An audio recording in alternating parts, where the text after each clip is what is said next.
This is CNN Breaking News. We're just getting the breaking news about the health of 9/11 first responders. A new study just published, the study of firefighters, begins to answer a nagging question. Could cancer cases among those first responders have anything to do with the terror attack on the World Trade Center? Let's go to Atlanta. Our chief medical correspondent, Dr. Sanjay Gupta, has been investigating the health of these people for more than a year. Does it confirm what a lot of us have long suspected, Sanjay, that the dust that they inhaled has now resulted in cancer for many of these first responders?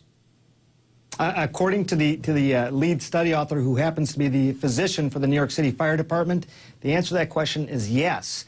And I will tell you, that was surprising even to this lead study author who's been following firefighters, taking care of them for years, even before 9/11, and been sort of following them along over the last 10 years. This is a pivotal time, Wolf, 10 years now of data to look back and say what exactly happened to these workers, and was there changes in the rates of cancer?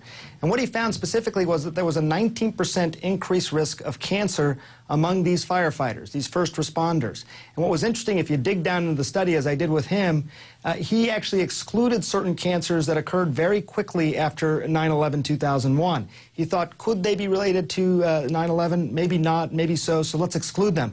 If you include those cancers as well, Wolf, the number actually is 32% increased chance of cancer if you actually were working on the pile immediately after these attacks. Pretty remarkable numbers. Dr. Prezant, again, the lead author here, he agreed to sit down and talk with me ahead of the release of this embargo, and here's what he had to say. As we start seeing cancers, we want to answer their question, is cancer increased? And I will have to tell you that my initial bias was that for the first 10 or 15 years we would not see an increase. Right? That's another reason why I think our findings are so strong, because I actually thought we would find the opposite. So you're surprised? Very much so. Whether we can say that cancer is increased in other responders or area residents, we have no idea. This is a study about firefighters. Their exposure is so unique, all right? 85% of the exposed were present in the first 48 hours of the collapse when the exposure was massive. That is a very unique exposure.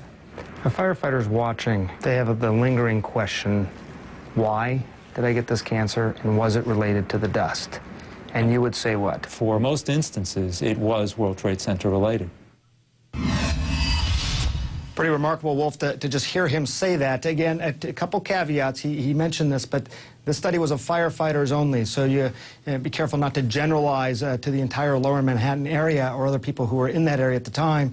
And also, even though it's 10 years now, Wolf, this is still considered an early study in the world of science. You'd love to see what happens at 15 years, 20 years.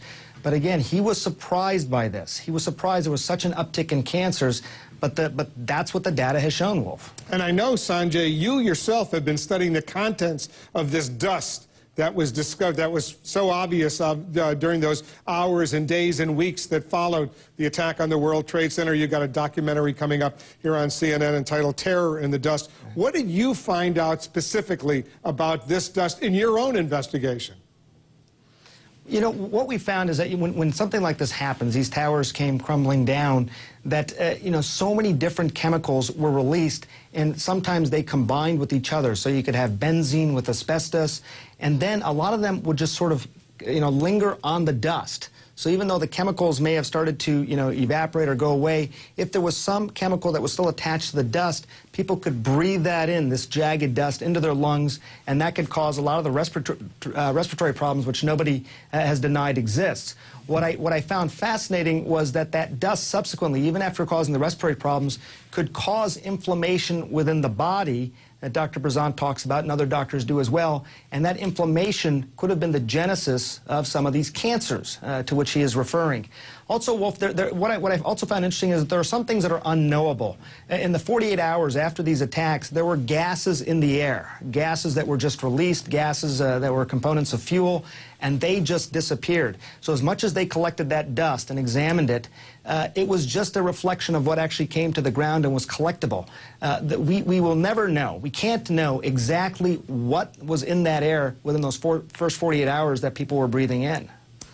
Sanjay, thanks very, very much. Important information and an important programming note for our viewers. You can see Sanjay's full investigation in his new documentary entitled Terror in the Dust. It airs next Wednesday, 11 p.m. Eastern, only here on CNN.